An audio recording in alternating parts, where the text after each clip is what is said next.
السلام عليكم، يا رب تكونوا بخير. فيديو النهارده ان شاء الله هنعمل الممبار بخلطه حلوه قوي زي المحلات واحسن كمان، وهنعمل معاها الورق العنب لان طبعا ورق العنب بيبقى نفس خلطه الممبار. يلا بينا نشوف عملناه ازاي. بس الاول لو مش مشتركه في القناه اشتركي وفعلي الجرس وما تنسيش اللايك. ويلا بينا نسمي الله ونصلي على الرسول عليه افضل الصلاه والسلام ونشوف عملناه ازاي. اول حاجه هنعمل الخلطه. حطيت كده شويه زيت، كده يجي كوبايه زيت. الممبار بيحب الزيت الكتير عشان خاطر يكون مفلفل كده وحلو. وحطيت معاه معلقتين كبار كده سمنه عشان تديله كده طعم احسن ودسم اكتر كمان. وضربت في الخلاط كده او في الكبه حوالي كيلو ونص طماطم. انا هحط حوالي 2 كيلو طماطم. ضربت حوالي كيلو ونص، دول هسبكهم والنص الباقي هبشرهم كده بالمبشره. حطيت الكيلو ونص طماطم، حطيت عليه معلقه كبيره ملح ومعلقه صغيره سكر وغطي عليها واسيبها تتسبك. دلوقتي الخضار بقى اللي هيتحط عليه، حطيت حوالي 5 بصلات كبار تقطعيهم برضو ناعم او تضربيهم في الكبه. دول خمس بصلات كبار. ومعايا 5 6 قرون كده فلفل او شطه كده حمرا وخضرا، تكون حاره كده بتديله طعم حلو. يعني كل ما تكتري خضار هيديله طعم حلو، تكتري فلفل هيديله طعم حلو. اضربهم في الكبه بيكونوا ناعمين احسن. دلوقتي بقى هحطهم في طبق اللي هقلب فيه بقى الخلطه مع الرز. نزلت البصل كده بالفلفل، وحطيت حوالي فصين 3 كده توم مهروسين. ودلوقتي بقى معايا 3 4 حزم كده خضره، كزبره على شبت على بقدونس او زي ما بتحبي تحطي. حطيت عليهم معلقتين كبار فلفل اسود، ومعلقه كبيره كده مليانه كزبره ناشفه، ومعلقه صغيره مليانه كمون، ومعلقه كده كبيره مليانه السبع بهارات. وكمان حطيت برضو معلقه بهارات لحمه ومعلقه ملح. مكترتش ملح لان انا حاطه ملح على الصلصه. حطيت معلقه برضو كبيره ملح كمان. ادعك بقى الخضار ده كله كده كويس بالبهارات. ده بيديله طعم حلو قوي، تفرق كتير عن ما تحطيه كده من غير ما تدعكيه بالبهارات. دلوقتي بقى هقلب الرز. ده حوالي كيلو وربع رز.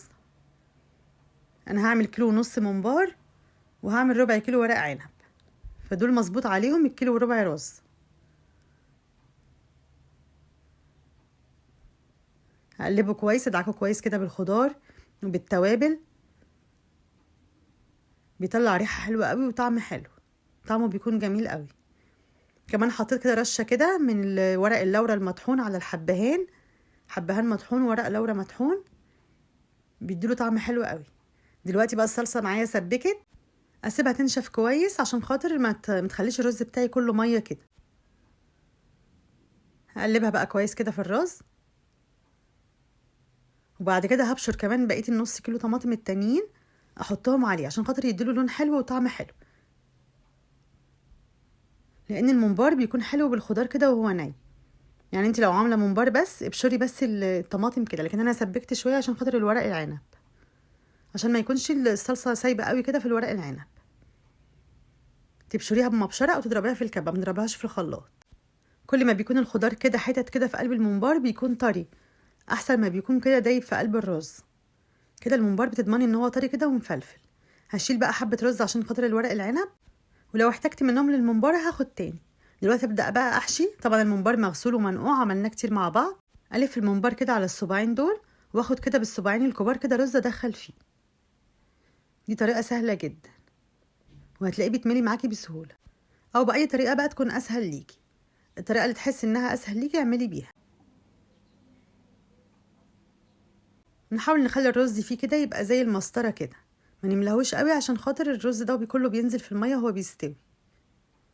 اخليه مبطط كده، لكن لو مليته قوي هيفرقع كمان في الميه. ممكن الفه برضو على الصباعين كده واخد بالايد التانية. اي طريقه بقى تلاقيها اسهل ليكي اعملي بيها. بس كده اتملى معايا برضو بسهوله.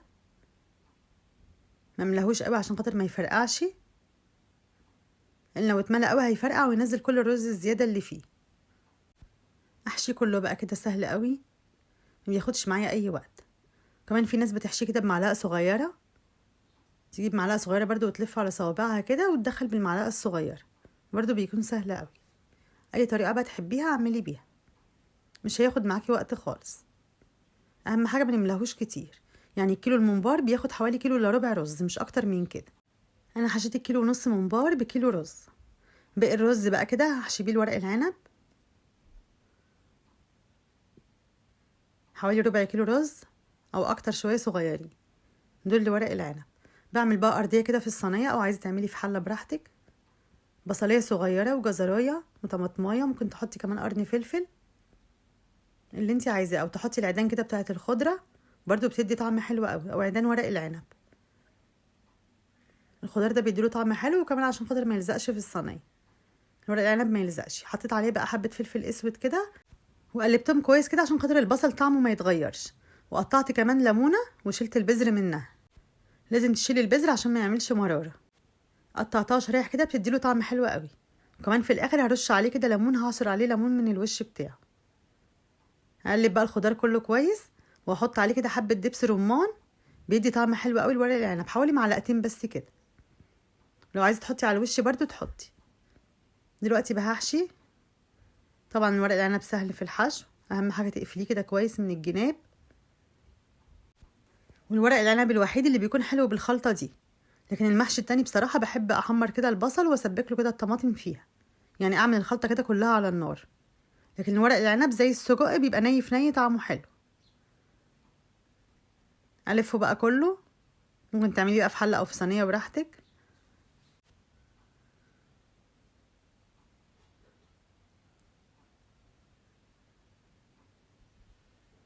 كده خلاص تقريبا خلصت.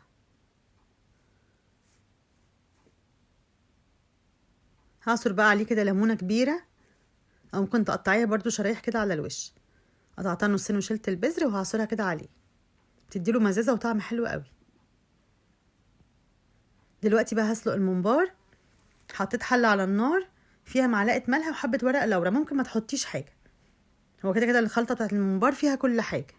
لو مش عايزه تحطي اي حاجه في الميه ما تحطيش.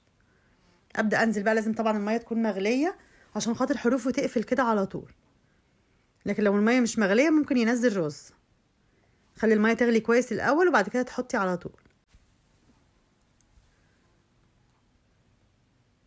لقيت الميه بتاعته كتير فشلت شويه عشان خاطر ما يفرش. اسيبه بقى على النار الاول، على نار عاليه شويه يغلي شويه، وبعد كده هدي عليه النار خالص عشان ما يفرقعش. غطيت عليه وسبته بقى، وهعمل شوربه الخضار. عملتها خفيفه كده، خدت حبه شوربه بس كده، ونزلت عليه بكيس الخضار اللي احنا كنا مفرزينه، الكوسه بالجزر بالبسله اللي احنا كنا مفرزينه، طلع حلو قوي من الفريزر. الكوسه حلوه مش مأستكه ولا اي حاجه. وحطيت عليه كمان حبه العيدان كده بتوع الكرفس، بيدي طعم حلو قوي للشوربه. او ورق. وقطعت بطاطسيه بس كده عليها، لو مش عايزه خلاص براحتك. دلوقتي بقى هزيد ورق العنب. حطيت له شوربه لحمه اللي انا سلقاها. كنت ممكن احط اللحمه كده في تحت الورق العنب في قلب الطاجن، بس انا سلقتها عشان خاطر اعمل منها شوربه الخضار وازيد منها كمان المحشي. احط له الشوربه بقى المناسبه بتاعته. الورق العنب بيحب الشوربه زياده شويه عن المحشي العادي، او احنا بنحبه مستوي شويه زياده عن المحشي العادي، فبغطيه كده بالشوربه. وحطيت عليه حبه معلقه كبيره كده زبده، تديله طعم حلو قوي. دلوقتي الخضار استوى، ما خدش معايا ربع ساعه وكان استوى. اهم حاجه تطلعيه من الفريزر على الشوربه على طول، ما تركنيهوش بره، لان لو ركنتي الخضار بره هتلاقي الكوسه كده جلدت معاكي. دلوقتي هبدا بقى اصب المشروبات. اول حاجه البلح، انا مقطعه كده عليه موز وجوافه، وبراحتك بقى زي ما بتحبيه. ساعات بحط عليه برضو قمر الدين، بقطع عليه قمر الدين بيدوب فيه كده، بيكون طعمه حلو. وكمان عامله تمر وعرقسوس، او اي عصاير بقى بتحبيها صبيها. كده خلاص بقى الممبار استوى، خد معايا بالظبط ساعه الا ربع. سبت ربع ساعه على نار عاليه، وبعدين هديت عليه النار ساعه الا ربع من بعد الغليان، يعني بعد ما غلي كده في الشوربه بتاعته او في الميه. سبته بقى ساعه الا ربع، ربع ساعه يغلي، وبعد كده هديت عليه خالص. هديت النار وسط كده او اقل شويه، وسبته يستوي فيها. بيطلع مستوي ومفلفل وحلو قوي. اول ما تلاقي الرز بقى طري كده يبقى كده خلاص استوى. ما تسيبيش الجلد يستوي، الجلد بيستوي في التحمير. حطيته بقى في طاسه كده، وكده مستوي خالص اهو، الرز مستوي فيه والجلد كمان. لكن انت لو لقيتي الجلد معاكي نايم ما استواش بس الرز استوى، تطفي عليه على طول عشان خاطر الرز ما يعجنش. واما تحمريه الجلد هيستوي في التحمير. دلوقتي بقلبه بقى كده، انا بغطي عليه عشان ما يطرطش، وحطيت برده في الزيت حبه ملح عشان ما يطرطش. اول ما ياخد معاكي بقى اللون اللي انت عايزاه تطلعيه على طول، ما تسيبوش يغمق قوي معاكي. اول ما يبقى دهبي غامق كده طلعي، لان هو لما بيتركن بره كمان بيحمر شويه كمان من السخونيه.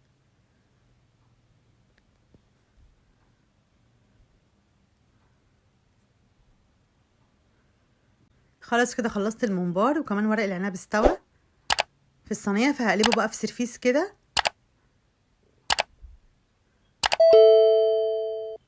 مستوي جدا وطعمه حلو قوي. كمان غرفت الشوربه، حطيت عليه كده حبه خضار كده من اللي كان في الصينيه كده بس يديله شكل حلو، كمان طعمه بيبقى حلو. غرفت بقى شوربه الخضار، والممبار كمان اتحمر معايا مفلفل وطعمه حلو قوي، مستوي جدا ومفلفل، والخضار فيه طعمه جميل جدا، احلى كتير ما تكوني عامله له الخلطه زي المحشي. كمان ورق العنب مستوي، الجلد بتاعه مستوي، والرز كمان مفلفل كويس في قلبه، والشوربه مستويه جدا مش مجلده ولا اي حاجه، ما خدتش معايا وقت خالص في السوا، زي ما اكون عاملاها طازه بالظبط. الخلطه دي للممبار بتكون حلوه قوي، احلى كتير ما تكوني مسبكه الخلطه كده زي المحشي الكرنب، لما تعمليها ني في ني كده بتديكي طعم حلو قوي. وكمان تكتري له اهم حاجه الزيت، بيخليه مفلفل كده من قلبيه، ما يكونش لازق في بعض. بس كده، اتمنى تجربوه بطريقتي وان شاء الله يعجبكم. اتمنى الفيديو يكون عجبكم. لو الفيديو عجبكم ما تنسونيش باللايك والاشتراك في القناه وتفعيل الجرس عشان يوصلكم كل فيديوهاتي. والسلام عليكم ورحمه الله وبركاته. مع السلامه.